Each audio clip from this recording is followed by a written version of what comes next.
Today I want to share an open letter that I've written to first responders across the globe. As we all know, today is September 11th, a day that none of us will forget. And as we wind down season 2 of the Plant Strong podcast, which is dedicated to those with the heart of a hero, it just makes sense to honor all of you, emergency first responders, who serve on the front lines whenever any of us call for help. And I'm sure that each and every one of us remembers exactly where we were on 9/11. I was at Fire Station 1, and we were doing a big station cleanup when we were all called to the kitchen. And on the kitchen TV, we watched in absolute dismay and horror as the second airplane hit the South Tower about 10-15 minutes after the American Airlines flight hit the first tower. And then we huddled around that TV and watched in disbelief as over the course of the next hour and a half, both the towers crumbled and fell to the ground. And little did we know that 343 firefighters were going to lose their lives, 72 police officers, and well over 2,500 civilians. And I can remember walking around for the next several weeks in a state of numbness and not in any way, shape, or form understanding exactly what had happened. But on this day, every year, we want to think of you first responders, and the sacrifice that you make for others. And lately, with what's going on right now in California with the wildland fires, it's a testament to how every day you guys and you gals are always put to the test, and you never know what's around the corner. Looking ahead for a second, next week, you're going to hear a very candid conversation that I had with 3 of New York City's bravest firefighters as we close out the season. And you're going to learn from these everyday heroes who are stepping out of the current paleo and keto culture and making waves by doing something as simple and yet profound as deciding to put plants at the end of their fork instead of animal products and animal byproducts, and the kickback that they are getting at their firehouses. I also want to remind you all that the number one cause of in the line of duty deaths for firefighters is heart disease. It's not smoke inhalation, it's not fire, it's not accidents on the way to emergency scenes, it is heart attacks. And I want you to think about that for a second, because in a job that faces risk and potential harm on every call, isn't it crazy that it's the effects of the standard American diet that are more dangerous to these everyday heroes than anything else? And I think that the irony is that as you guys and gals are answering the call to any of us who need to be rescued, ultimately it's you that are in the midst right now of an internal fight against chronic Western disease that with many of you is starting to ravage you at a cellular and molecular level. And you're living in a culture that is doing almost nothing to make the healthy choice the easy choice. In fact, I would argue it's just the opposite. They are doing everything in their power to call you out when you try and make the healthy choice, to ridicule you, to berate you, to harass you. And because that's the case, you have to have some serious convictions that what you're doing is the right choice. It's the healthy choice. And as we all know, it checks every box when it comes to being healthy for yourself, healthy for the planet, and the smart ethical choice with the animals. But instead, you're trying to rise above, and what your firefighting brothers and sisters are trying to do is they're trying to pull you back down into the pit of indulgent and unhealthy food. That's what they're trying to do. And when you're in the firefighter culture, the bond is so intense because you are going on these amazing, sometimes harrowing, horrific, exciting 911 calls. And so the bonds that happen between you are intense. And then on top of that, you're also living together, typically for 24 hours or 48 hours at a time, in the firehouse. So this truly is your second family. And eating almost becomes a rite of passage at the firehouse, where you sit down together at the dinner table, at the breakfast table, at the lunch table. You break bread and you celebrate the calls you've made. You have therapy over the calls you've made. And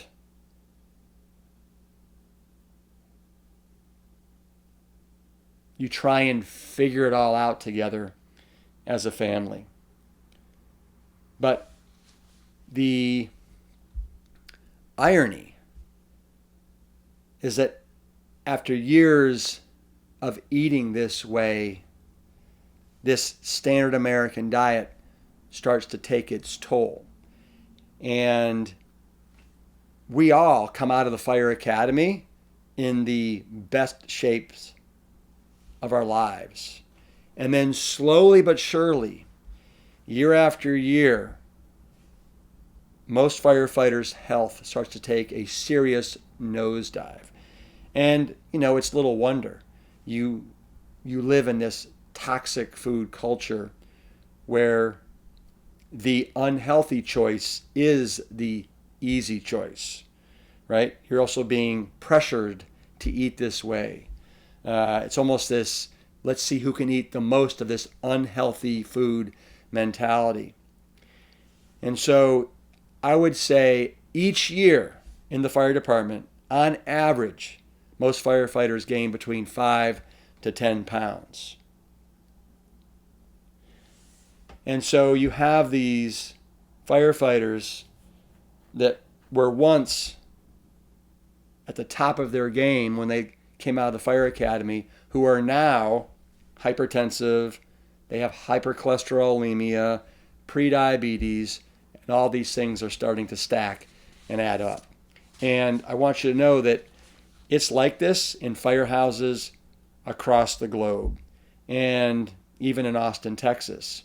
And that's how we all got started, in fact, at Fire Station 2 in 2003.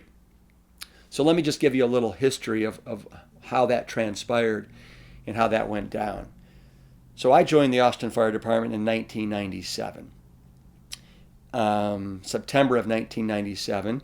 Before that, I had been a professional triathlete for 10 years, gallivanting all across the globe, swimming, biking, and running. And at some point I decided it was time for me to get a real job. And that's when I was fortunate enough to get on with the Austin Fire Department. I came out after 6 months of the fire academy. 4 months was fire suppression school, and 2 months was getting our EMT certifications. I came out to Fire Station 1, which is in the heart of downtown Austin. It is the animal house of the fire stations. There's 2 engines, a fire truck, and an EMS unit. So at any given point in time, there's 14 to 17 firefighters and EMS personnel. I was also part of the water rescue team there, which was great. But after 4.5 years of the tone going off incessantly between midnight and 7 a.m., it was time for a change. And so myself and Josh and JR and Scott, we actually all went over to Fire Station 2 on the C shift. And Station 2, it's nestled right next to the University of Texas campus. It's called a one-horse station. There's just the one engine there. And it's a 1936 Tudor firehouse with the fire pole. And the variety of calls that we made there was really fantastic. And one night we were sitting out on the porch and we had this little bet to see who was the healthiest of all of us. And we decided that whoever had the highest cholesterol was definitely out of the running. So we drove the unit down. We got tested. We all got pricked. And JR had the highest cholesterol at 344 milligrams per deciliter. And as you all know, that is astronomically high. It puts him in a whole nother category when it comes to elevated cholesterol. And we came to find out that he had a horrendous family history of men in his family dying before the age of 51 from heart attacks. And so in an act of solidarity, JR, myself, Scotty, Josh, and Derek, we all decided that we would start eating the way I had been eating, plant strong. And we started with lunches, and then we moved from lunches to dinners, and then lunches and dinners to breakfast, and then lunches, dinners, breakfast, and then lunch again. And the reason I say that is because we work 24-hour shift. We come in at noon, and then we get off at noon the next day.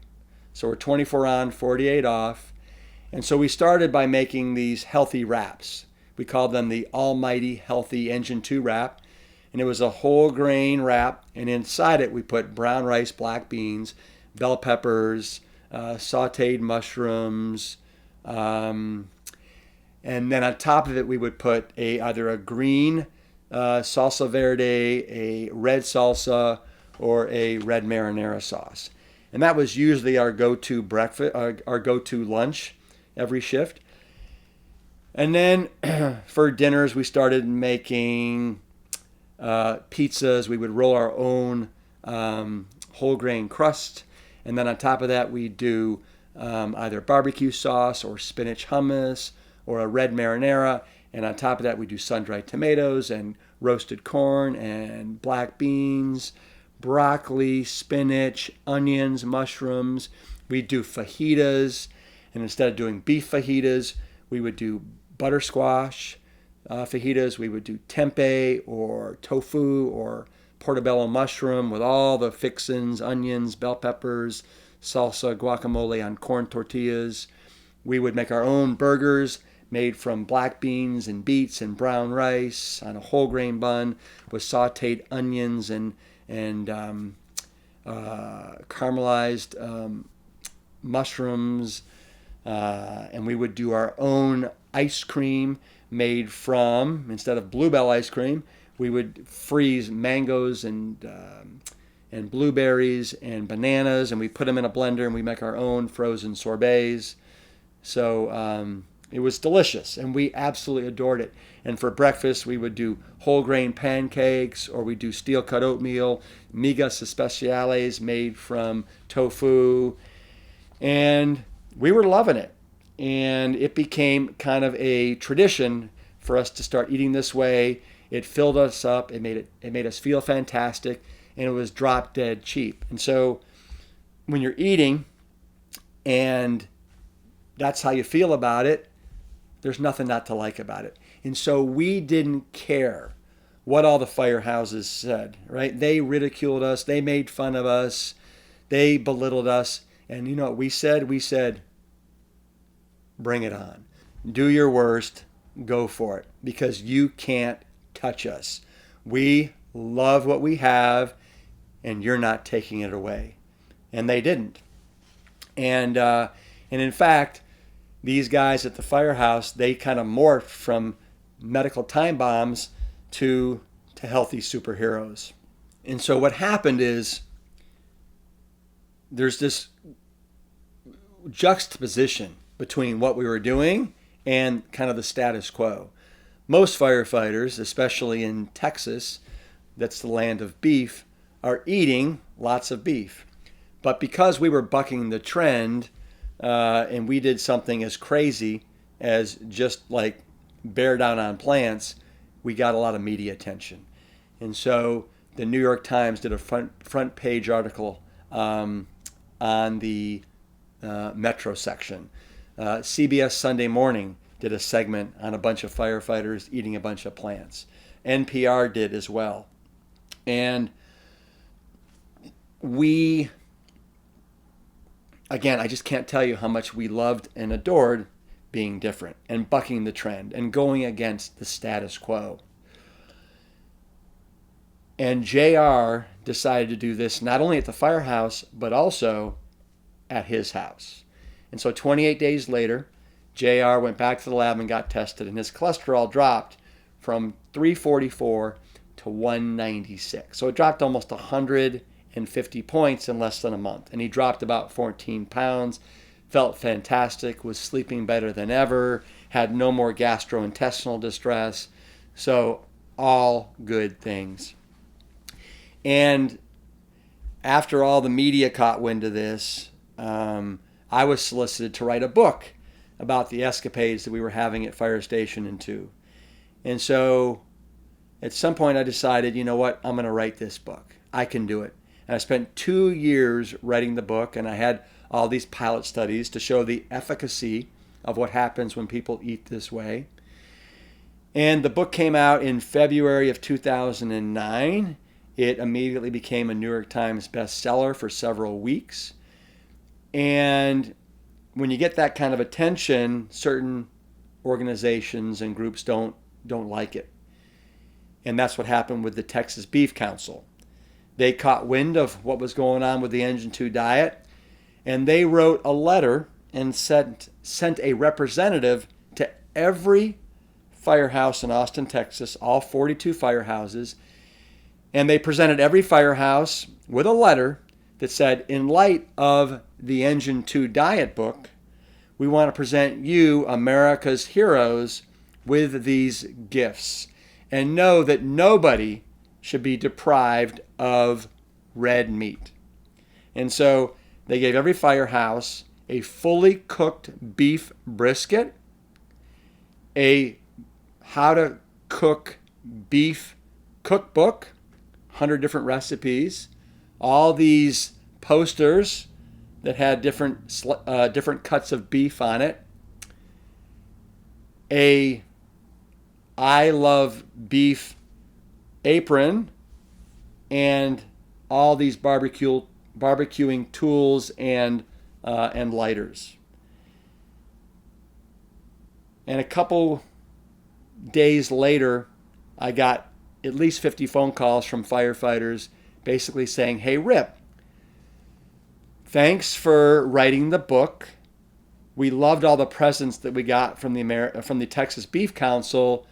Write another book because we would love to get more presents.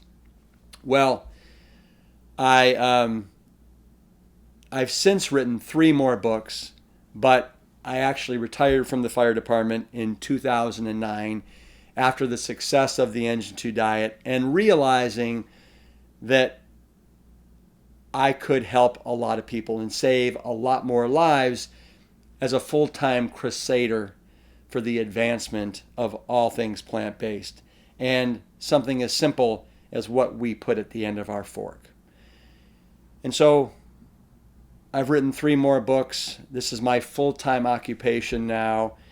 And since I've left the station, I now have gotten literally hundreds upon hundreds of letters and emails from firefighters around the globe who are fighting back after prediabetes, after a heart attack. And they're now turning to plants in an effort to get a second chance at not losing their job, the most prized job on the planet, a second chance at having their health, their number one asset, given back to them. And I've seen countless numbers of men and women who have dedicated their lives to saving others, but they've neglected the most important person in the room, and that's themselves, because they have either not been given this information or they've been drawn into the allure and the false promises of the keto and paleo and the new kid on the block, the carnivore diets. And all this ridiculousness, it has to stop. It's time that we take a hard look at the science. And when you look at the science, you'll realize the only program that's going to slow down, halt, and reverse heart disease is whole food plant-based. The only program that is going to slow down, stop, and in many cases reverse prostate cancer and breast cancer is whole food plant-based. The only program that has been shown to actually stop insulin resistance and reverse type 2 diabetes is whole food plant-based. Let's go with the science. Let's not go with the bro science. And there's so much noise, there's so much distraction out there. And just know that it's all another fool's errand. And it's going to end in a dead end. And it's not going to be doing you or your health ultimately any favors. And it is my mission at Plant Strong to educate and to empower people to take back their health, to get back in the driver's seat, and to be your own hero. We want everyone to experience the benefits of living Plant Strong and to learn you do not have to accept type 2 diabetes or high blood pressure or high cholesterol as your fate. Your genes don't mean jack squat. Each and every one of you can trump your genes with the power of Plant Strong nutrition. In fact, we now know that you can turn off cancer-promoting genes and turn on cancer-preventing genes in as little as 3 months with a whole food plant-based diet. You can turn it around, and I want you to know it's never, ever too late. And of course, I want this for absolutely everyone, but today, I especially want this for you, my firefighting brothers and sisters. So my call to action to all first responders is to be brave, to be bold, to take the plunge. Don't wait until you're pre-diabetic or have chest pains to see the light. Make the change by putting yourself first. It'll be worth it, more than you ever dreamed possible, and this way you'll be able to rescue so many more people in your life, especially when you're the best, strongest, and fittest version of you.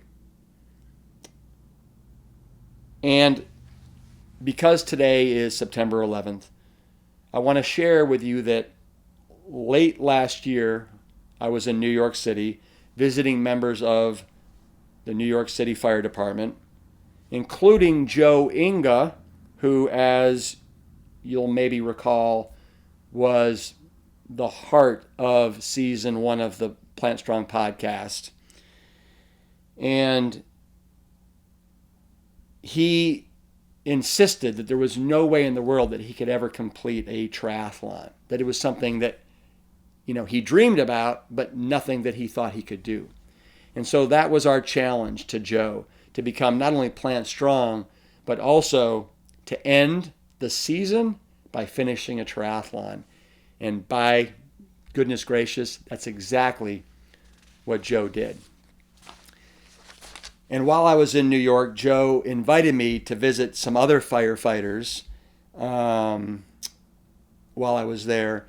And you're going to hear more of that conversation that I had with them at the New York City Fire Academy next week. Today, though, I want to share a special moment with you that I had with another firefighter. This is a Yonkers firefighter. He was featured on season 1 of the Plant Strong podcast. He's also a Plant Strong Ironman triathlete. His name is Kevin Duffy.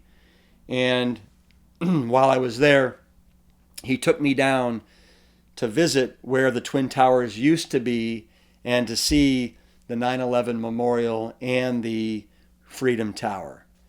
And it was much more powerful than I ever dreamed. The energy that was there, just the vibe that was there. And I absolutely knew that it was going to be moving to see the memorial and to read the names of the close to 3,000 people that were etched in the memorial who lost their lives that day, and to hear the water flowing over the fountain. But it was Kevin's personal 9/11 story that was by far the most moving, because both Kevin's father and his brother worked in the towers. And unfortunately, his brother was in one of the towers that day. And fortunately, his father was delayed getting to work that day. But you're going to hear Kevin's story of that morning, while he also gives me a tour of the memorial. And we're going to end with a few moments of the water running over the fountain on a day that none of us will ever forget.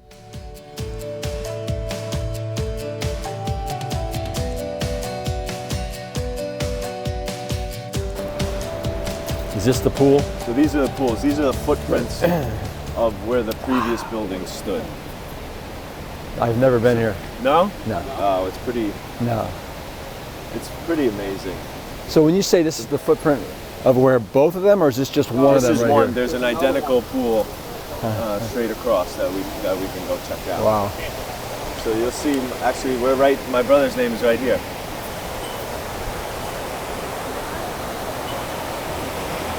Oh man. How often do you come down here? I usually come down about once a year if I'm in the area.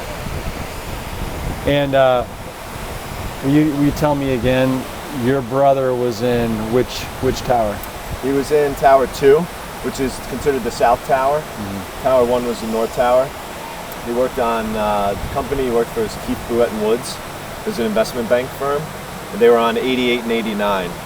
So the second tower that was hit, and they were hit, and that was hit below where he was. Yeah. Like it was hit more in like the 50s and the 60s. There was the second tower hit, but it was the first one that fell. So the other one burned and stood longer and was hit higher. But yeah, I was the last one to speak to him too, which is I got him on like the cell phone coverage back then. It got all jammed up. Everybody calling. Yep. And I was in my dorm. I was in my townhouse in campus housing in college, and it was just like on redial. I was the last one to get through to him. I spoke to him for about 30 seconds. Seriously? Yeah. After the plane hit? After the plane hit. So the first plane hit the other tower, and he sent an email saying something happened. That, they said it was an explosion, or they didn't know what it was. Transformer, the building shook, and people started kind of turning on the news. Yeah. I was in class. I saw the email later, and then when the second one hit, everyone started making phone calls. And he didn't say where he was or what he was doing, but I was the only one that got through to him. And the building came down probably 10 minutes later. Can you remember what you guys talked about in those 30 seconds? Yeah, I was like, dude, what's up? What are you doing? And you could just kind of hear the panic in his voice and the commotion in the background. He's like, I'm fine. He's like, I don't know what's going on. He's like, I'm good. He's like, I can't talk right now. I got to go. And just kind of hung up. Wow. So it was a quick 10-second conversation. Yep. Well, how fortunate you got to connect one last time and hear his voice. Yeah. And how much older was he than you? He was 4 years older. He was 23 at the time. So he'd been out of college about a year and a half. Yeah. He just started working down on Wall Street. He worked for my father, actually. My dad was on the West Side Highway on his way to work, so missed the whole thing. And do you know how many names are there? There's close to 3,000. I think it's 2,000, maybe 900 between the towers, the 4 planes, really, if you count Shanksville and the Pentagon and the people in the Pentagon. So they honor the plane and the Pentagon and everybody here, like encompassing everyone in this memorial. So it's cool to have you here, though, because you've inspired me in my life as an adult. So I appreciate you coming down, and it's cool to get to show you this because you've been a big part of my life for the last 4 years and helping me, find purpose and passion to live and be an athlete. Because he was an athlete. He was, my older brother kicked my ass and everything. Taught me, toughen up, run, work out, lift. He used to kind of track what I was eating and how to be better. Was he tall and good looking like you? He was good looking, but he didn't get as tall as me and my oldest brother Brian. So I'm 6'2", my brother's 6'2". Yeah. Chris was like 5'9", 5'10" on a good day. Right. And he hated that I sprouted up past him in high school. I bet. And he was the hardest working guy because he had the least gifted talents, but he made up for it in heart. Nice. So, well, I think he would have been on board with this whole movement too. Yeah. He definitely would have been a big part of this lifestyle for sure, and spreading the message and helping others. Well, thanks for bringing me down here. Thanks for sharing this with me, and we're all in this together. Yeah. I appreciate it. I appreciate you. Right back at you. Thank you. Thank you.